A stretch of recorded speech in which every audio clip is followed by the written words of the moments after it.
This is the Read, Write, and Create podcast, the podcast where you get a bite-sized session of creative writing coaching from me, Laura L. Tharps. I'm a journalist and a former tenured college professor who moved to the south of Spain so I could live a global literary life. I'm also an award-winning author of both fiction and nonfiction who believes in the transformative power of a story well told. I created this podcast because I want to help as many BIPOC writers as possible get their stories out of their heads and into the world. Are you ready? Let's go. Hello, wordsmiths, storytellers, and scribes. Welcome back to our special Behind the Book season of the Read, Write, and Create podcast. This season, we're talking to people and reviewing the lives of our literary ancestors whose livelihoods and life missions require or required the free circulation of books in society. On our last episode, we spoke with bibliotherapist Emily Rumble, who uses books in her mental health therapy practice. Today, we're going back in time to learn about literary ancestor Arturo Schomburg. Arturo Schomburg was a badass bibliophile.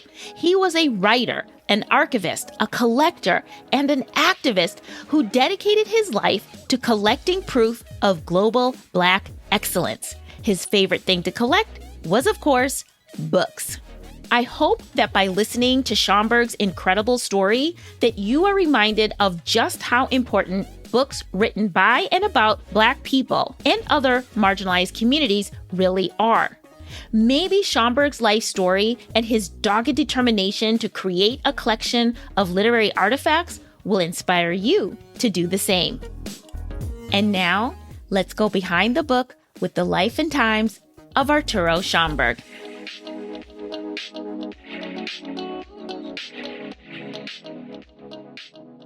Arturo Alfonso Schomburg was born on January 24th, 1874 in Santurce, Puerto Rico.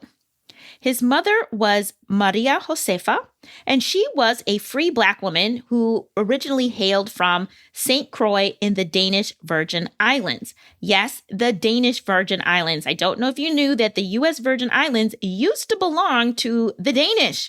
So yes, it was the Danish Virgin Islands. I believe it would have been what today is St. Croix, where his mother was from. She was a free woman who worked as a midwife. His father, Carlos Federico Schomburg, was a first-generation Puerto Rican of German descent. So kind of like Giselle Bundchen, the German-Brazilian model, apparently there were German immigrants who came to Puerto Rico, and Schomburg's father was a first-generation, born in Puerto Rico to these German immigrants.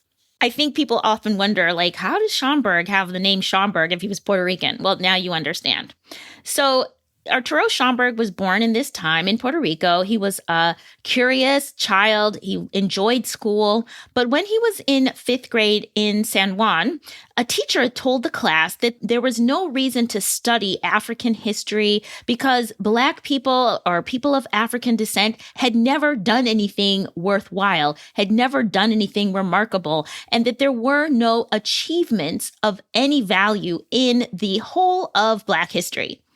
So basically, this teacher is like, hey, little Arturo, your people come from nothing. It's worthless. And we should just think about Europeans because they're the only ones who have something worth studying.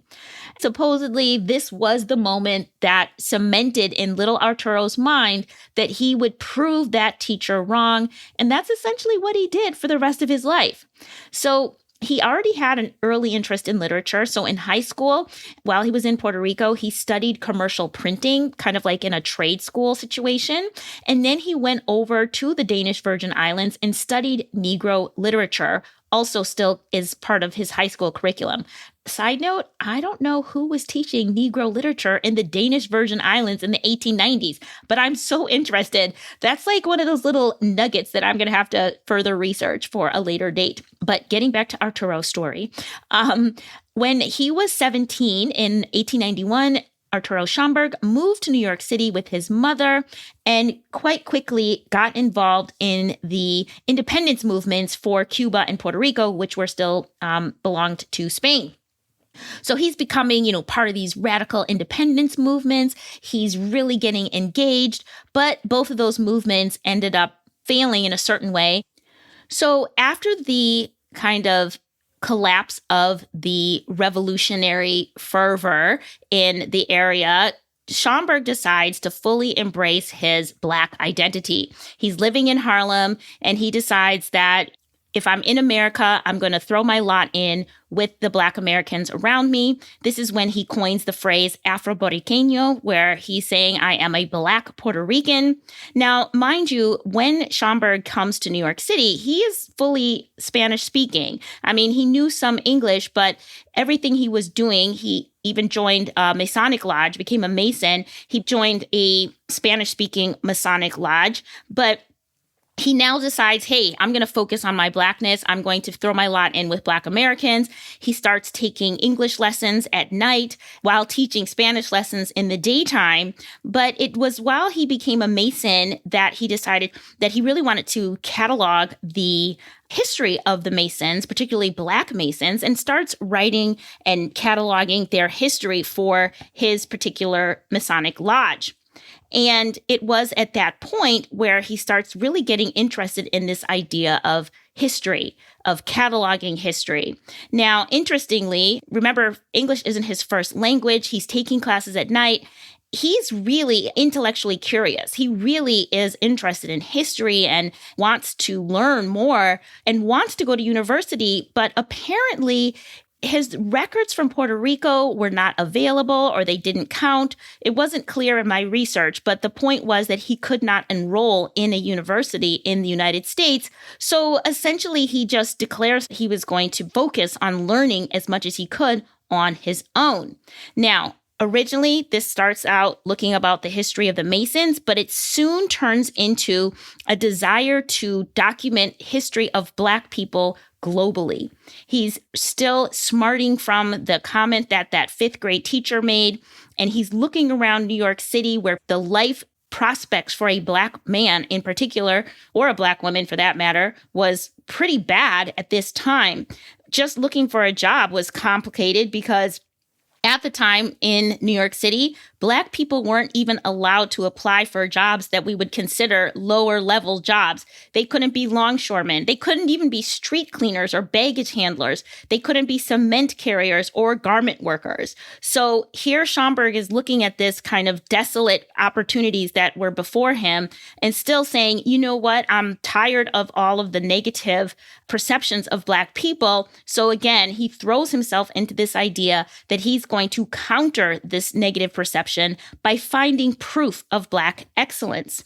Meanwhile, he does manage to find different jobs to support himself. He was able to find a selection of odd jobs, including being an elevator operator, a printer. He taught Spanish lessons. He was a porter, and he was even a clerk at a law firm. And much of the reason why he was able to find jobs was because he was able to speak more than one language.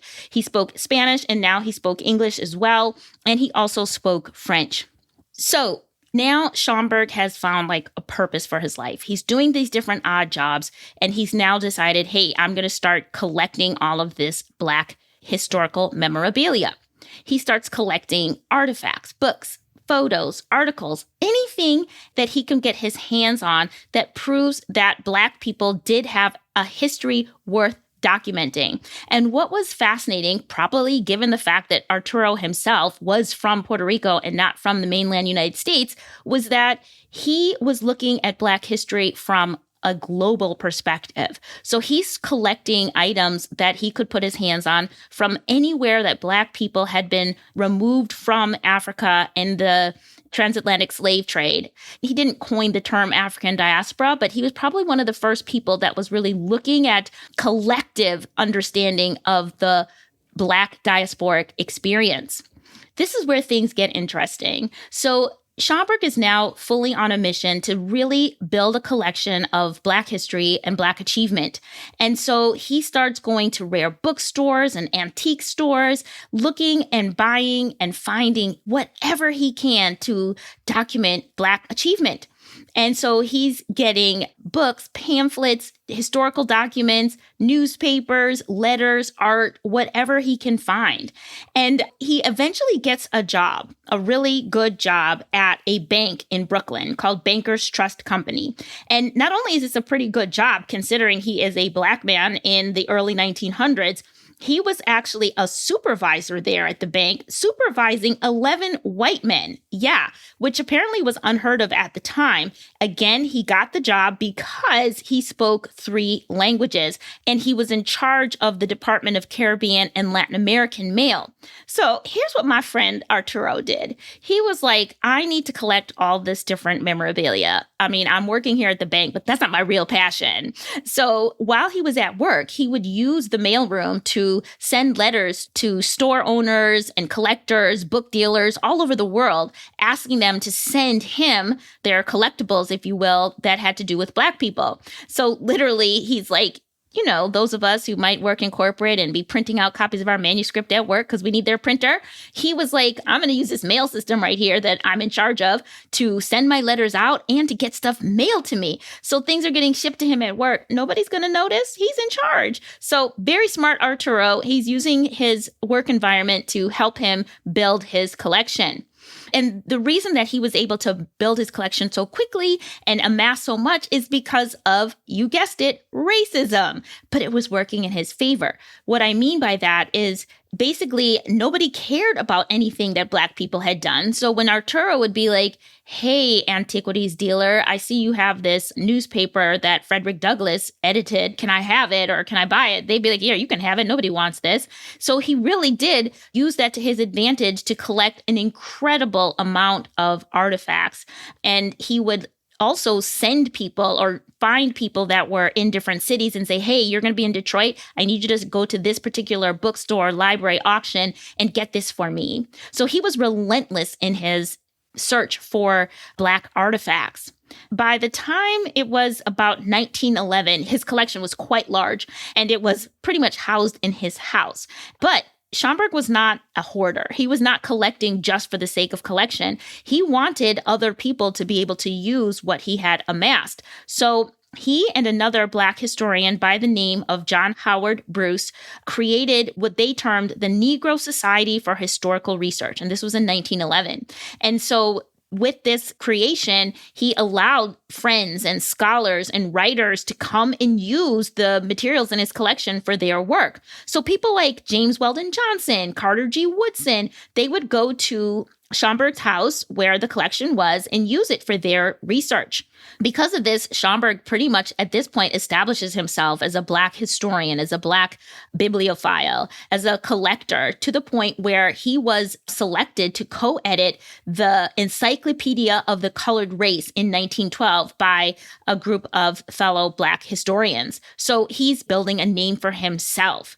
And here's a quote from Schomburg at around this time. He said about his rationale for collecting Black historical documents. He said, quote, "What you're calling African history, Negro history, are the missing pages of world history.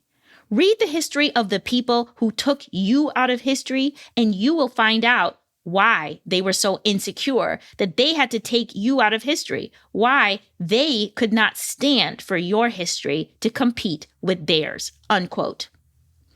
So at this point, Schomburg has clearly established himself in the world of Black historians, Black intellectuals, Black collectors, bibliophiles. But now he's got a new problem. He has this incredible collection, but again, Schomburg wasn't collecting this just to be a collector. His point was, this information needs to get out into the world. This information was meant to serve as proof that Black people had a history, that they were worth studying, that they had contributed to what we consider Western civilization and culture. So his next goal was to figure out how to disseminate this information. So the first thing he did was start lending out his materials to different schools and libraries and organizations who were creating exhibitions. So he would lend out his materials to make sure that as many people as possible could see them, use them, and appreciate them. But the other part of this was, well, these materials can only go so far. What else can I do to disseminate this information, to share what I have found, and to disprove the idea that Black people don't have a history?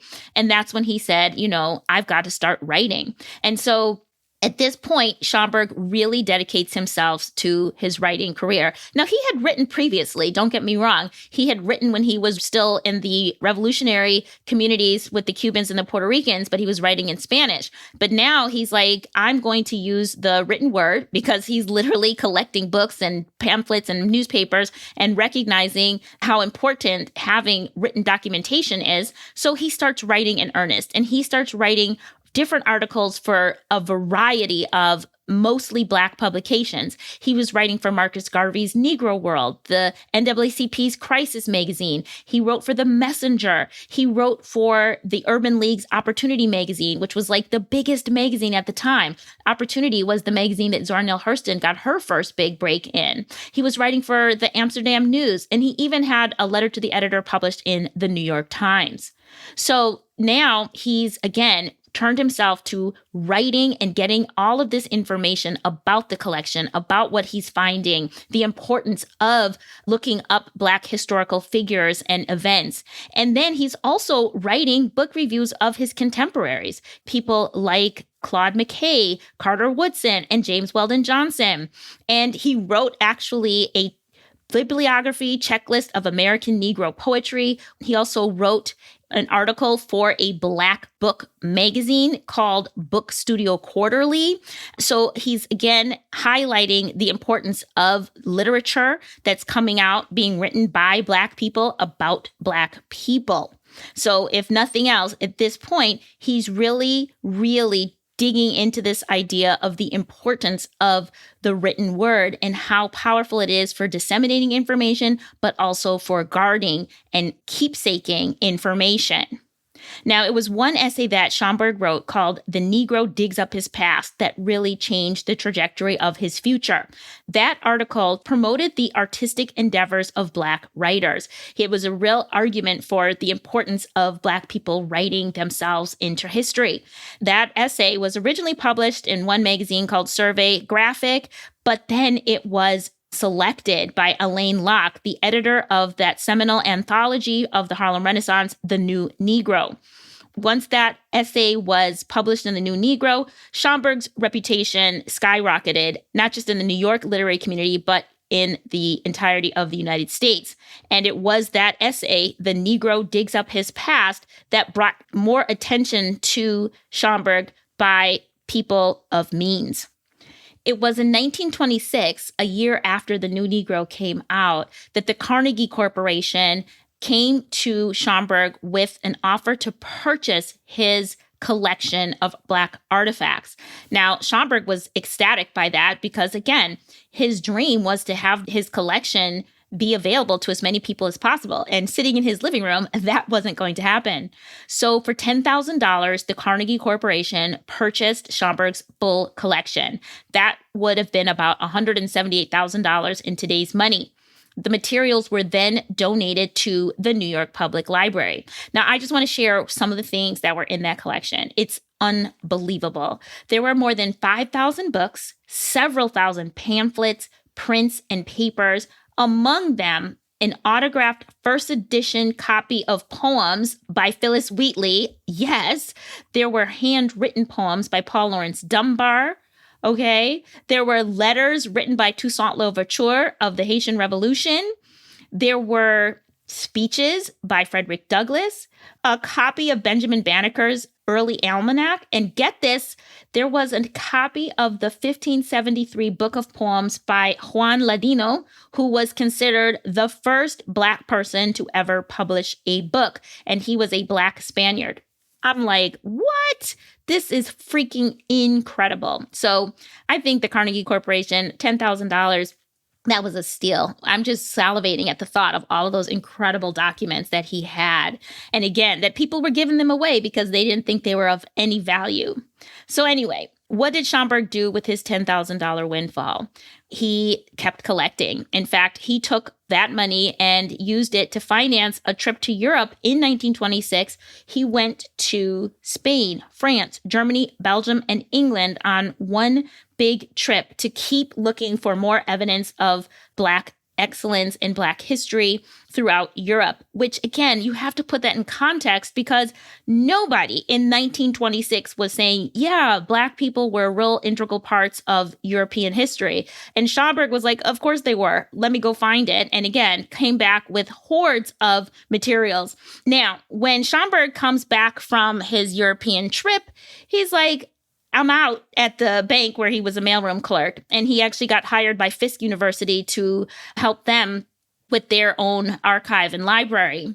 Then in 1932, the New York Public Library hired Schomburg to be the curator of the Division of Negro Literature and Art at the 135th Street Library. Essentially, they were hiring him to be the curator and in charge of the archive of his own materials that he had sold. So he's basically now in charge of his own collection again. And what he does in that position is continue to expand the collection. He's just not going to stop. He is still collecting more, everything. There's just endless amounts of things that he can find. And so he keeps doing that. He now spends a lot of time looking for Black artwork. He decides to go in 1932 to Cuba and gets even more art and writings and artifacts from there. And the New York Public Library is just like, yeah, do what you do. Keep going. So he's just amassing more, organizing and curating this collection. Also during this time, he is still writing. Throughout his entire tenure at the New York Public Library, Schomburg is writing a regular weekly column for the Amsterdam News where he profiles an important historical Black figure.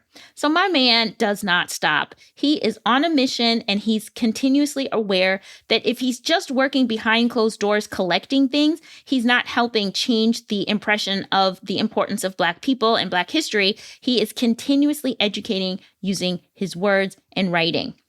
Sadly, Arturo Schomburg died after falling ill from a dental infection in 1938. He was only 64 years old.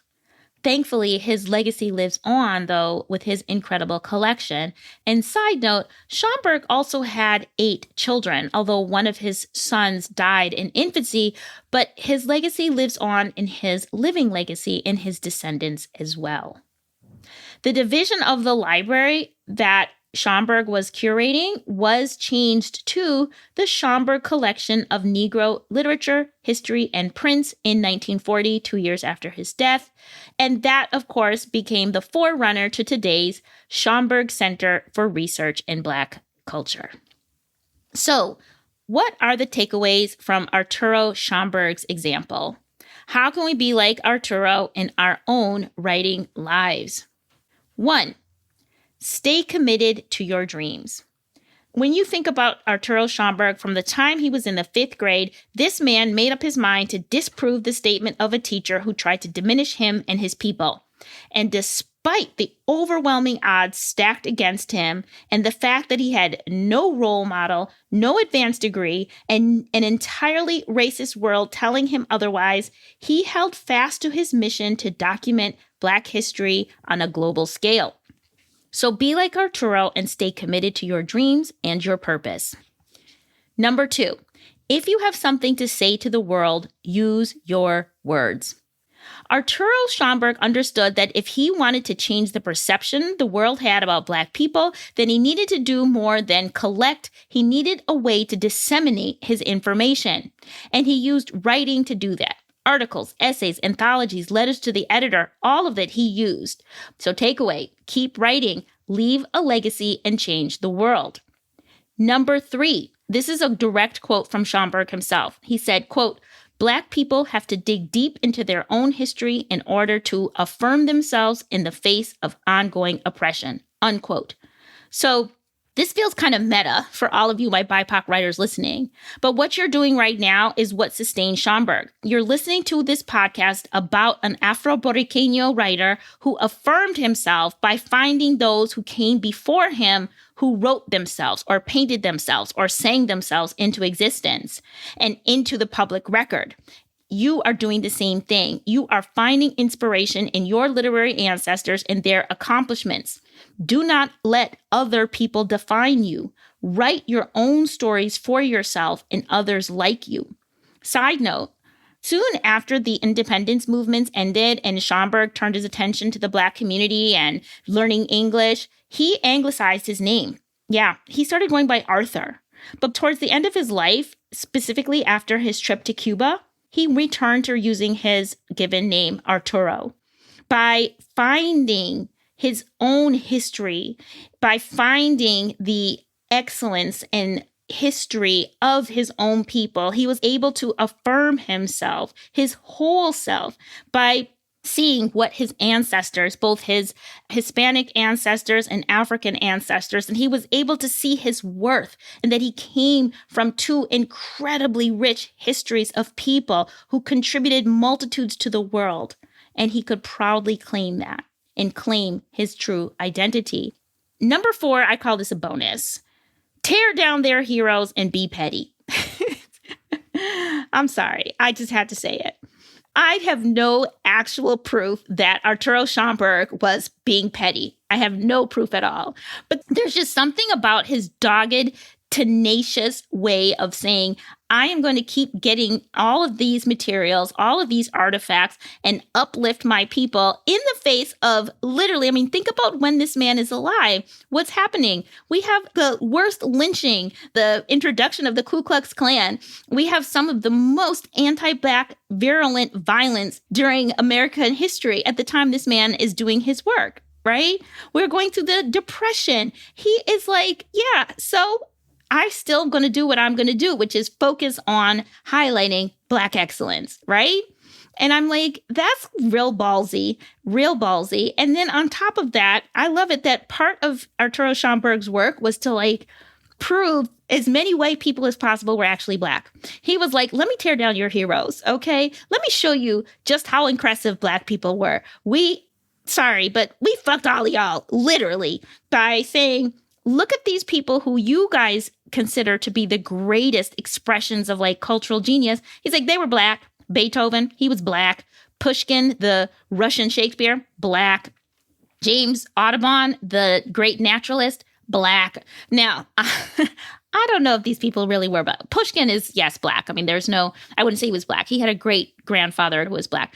But Schomburg was telling everybody, they were Black. I found out. I did the research.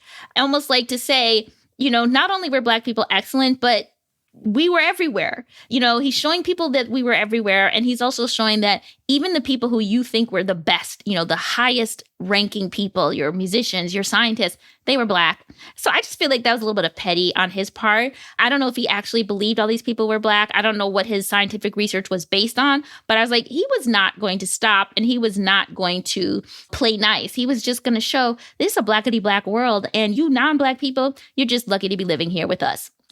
Drop the mic. So be like Schomburg in the ways that he took on this mission of his.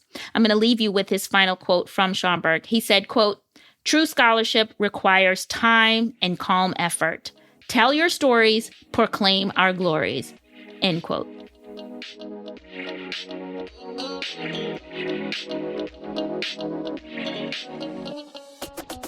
Thank you for listening to this episode of the Read, Write, and Create podcast.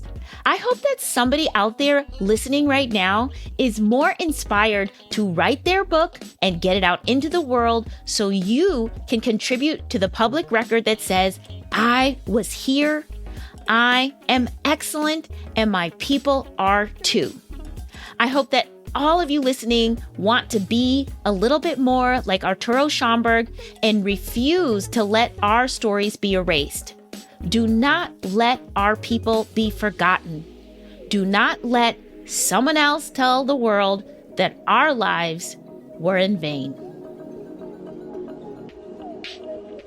All right, so Now that you guys have heard our wonderful episode, it's time for me to update you and share what's going on in the Read, Write, and Create community. First, I know many of you have heard me mention the Sanctuary before on this podcast, but just in case you're new, the Sanctuary is our private membership community for BIPOC women writers who take their writing seriously. The members of the Sanctuary write fiction, nonfiction, poetry, personal essays, and everything in between. And inside the Sanctuary, we offer creative writing workshops, daily co-writing sessions. We invite special guests from the publishing world to come share their brilliance and expertise with our members. We have agents, editors, authors, and even yoga instructors come and share their experiences and their expertise with our members. But the best part of the Sanctuary is the community itself. We are a global virtual community with members in the Americas, the UK, Asia, and Europe. We meet regularly online, but we do have in-person meetups as well. Basically, we are the best literary community for BIPOC women on the planet. Now, is that my personal opinion? Yes, but I'm standing by my assessment. And if you want to challenge me, you got to come inside the Sanctuary. And we are taking new applications or applications for anybody who wants to become a member at the end of this week for just a very short time. But the only people who are going to get invites to put in an application are those who are on the Tell Me More waitlist. So if you want an invitation because you want to apply to become a member of the greatest literary community on the planet for BIPOC women, get on the wait list now, because again, we're opening the doors at the end of this week. That's Memorial Day weekend in the United States. That's May 23rd, 24th, 25th. But you got to be on that wait list. I'll put the link in the show notes so you can get on the list, get an invitation, and come on into the Read, Write, Create Sanctuary. Now, maybe you're not looking for commitment. You don't want to join the Sanctuary, but you still want some more creative writing inspiration and resources for your literary life. Well, all you have to do is go to the Read, Write, and Create website. We have a blog, we have resources, we have everything you need at readwriteandcreate.com. That's REED, writeandcreate.com. And while you're there, you can sign up for the newsletter. It's a monthly newsletter where you'll find out about my latest classes and creative offerings, as well as cool things to optimize and enjoy your literary lifestyle. I will leave a link for both the website and the newsletter in the show notes. Now, if you want to just, again, very low commitment. You just want to follow the Read, Write, and Create brand on Instagram. You can do that. It's Read, Write, and Create, but it's Read, R-E-E-D, Write, and C-R-E, and then the number 8. And over there on that Instagram channel, we just post really fun upcoming opportunities, contests, and prizes for writers, particularly for BIPOC writers, and, inspirational messaging and things that, again, will help you with your literary life. So go ahead and follow us on Instagram. And while you're busy following things, people, places, cool things, if you want to follow me and my global literary lifestyle, you can follow me on YouTube. I have a new YouTube channel at Literary Lori.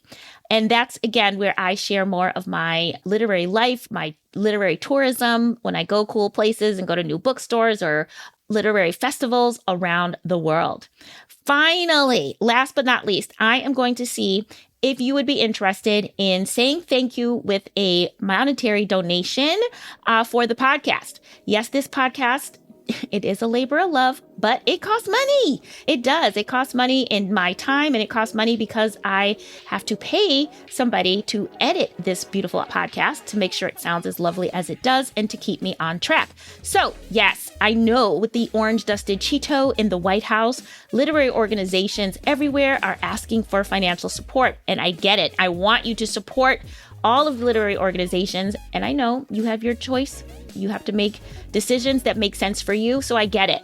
You have to be strategic with your dollars. And here's my coffee cup jingling in front of you asking for more. So if you can donate, I appreciate it so very much. If you can't, I still love you for considering it. Thank you. The Read, Write, and Create podcast is written and produced by me, Lori L. Tharps. Our editor is Brad Linder, and our theme music is by Wataboy. Until next week, please keep writing. The world needs more BIPOC stories by BIPOC storytellers just like you.